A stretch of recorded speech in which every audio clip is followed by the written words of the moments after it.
I'm the Executive Director of the Council of Southeast Pennsylvania. I'm the Senior Peer Services Coordinator. I'm a Certified Recovery Specialist. I'm the Philadelphia Project Coordinator. I work for PROACT. I'm a Professor of Psychology at the Medical School at Yale University.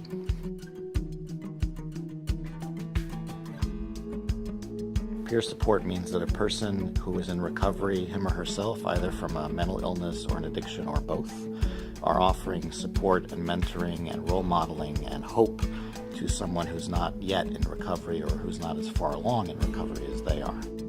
My recovery story begins in May of 2011. I was 23 years old when I went into treatment. For 43 years, I haven't used alcohol or any other drugs. There are many pathways to recovery, and sometimes people are not always aware of that. See, I eventually learned that I didn't have an issue with drugs and alcohol. It wasn't that type of an addiction. My addiction was a little different.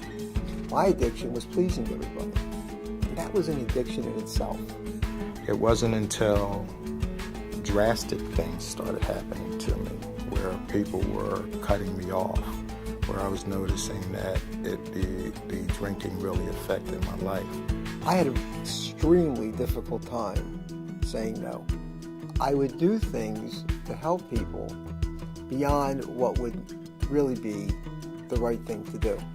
I had a family, took money from my family to pay off other people's problems, to solve their problems. I had gone to about 5-6 psychiatrists during the course of my lifetime. Not one of them was able to help me. I was actually incarcerated. I was released in January of 2012, and I actually got sworn into the Bucks County Drug Court program. I've been always looking for Sean Anonymous, and I haven't found it. That group that's been tailored just for my needs. So I really didn't feel a deep connection to the 12-step groups.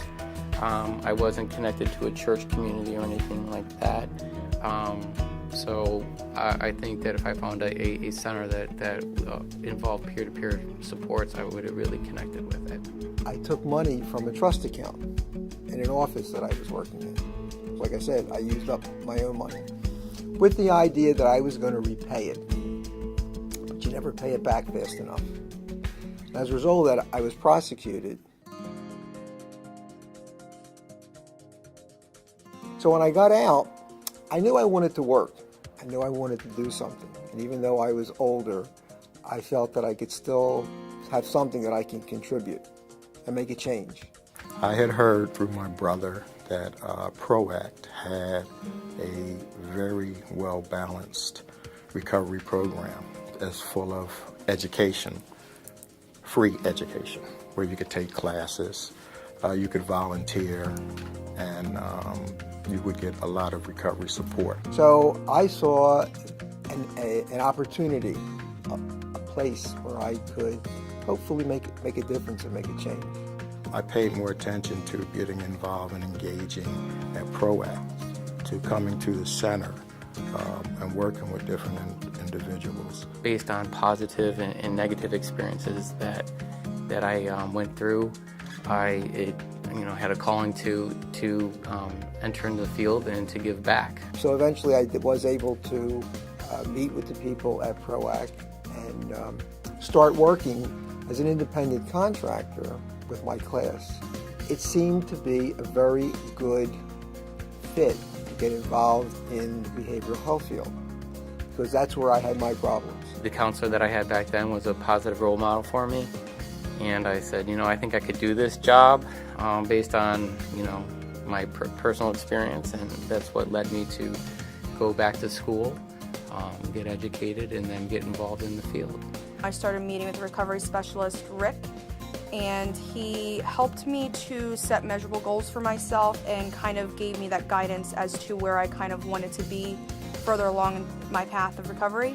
So if there was something that I was going through, he either had gone through it or knew somebody that had, and it helped me to see that there was hope, because working or going to rehab and working with like therapists and counselors, they have most of their knowledge from books, where he had that life experience.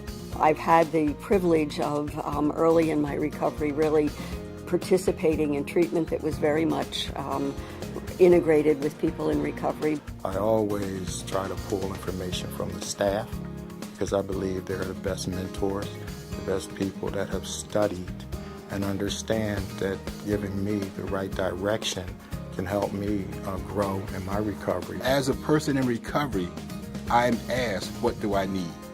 What can I contribute to help myself? And I think that by showing and providing that peer support, that people like me and people that walk through those doors, they could see that somebody else has gone through the same thing that they're going through, and it can be done. After treatment, had the opportunity to really spend a lot of time with people who were in their own recovery, who were generous in sharing both skills and services to me. We'll have folks that might be mandated to come into our center.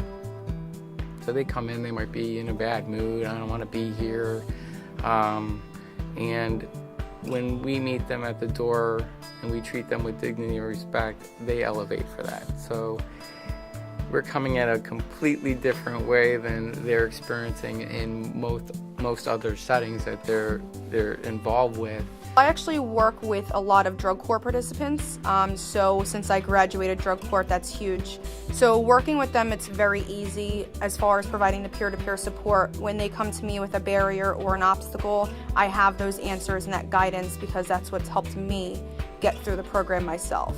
That goes a long way to break down those barriers, and now they start to get involved and they come here because they want to. So when they know that that person has been there or in recovery, they don't have to feel that that person is negatively judging them. They start looking at the volunteers, the certified recovery specialists as role models to take the next step. So then they start becoming involved, they become a volunteer, and then they progress to getting involved in working in the field. There was a lot more awareness from the addiction field that it was no longer an acute problem, but we also began to treat it like a chronic illness. And what are the roles that peers could really play in helping to have people both before treatment, during treatment, after treatment, and many times in lieu of treatment. We have a great volunteer that came in here. His name is Greg, and I talked to him the other day, and I said, remember when you used to come in here for services? He goes, I never came in here for services.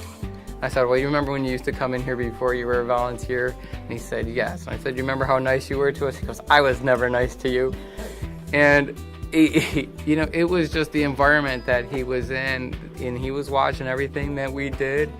And once he felt safe and comfortable, he said, it was all on his terms. Can I become a volunteer? And he did. And he has grown so much from being here. And he is the first person that people see when they walk in the door. My recovery is a product of peers and peer support. I believe peer support works very well because it's easy for us to relate to what they are going through. We've been down that same road. I started learning that this is my sober house. When I come around my peers, when I talk with people that are in recovery, that's what keeps me, that's what helps me maintain my sobriety. I think the most important thing to take from this, recovery is messy, but it works. The peer-to-peer recovery support services really works in helping people.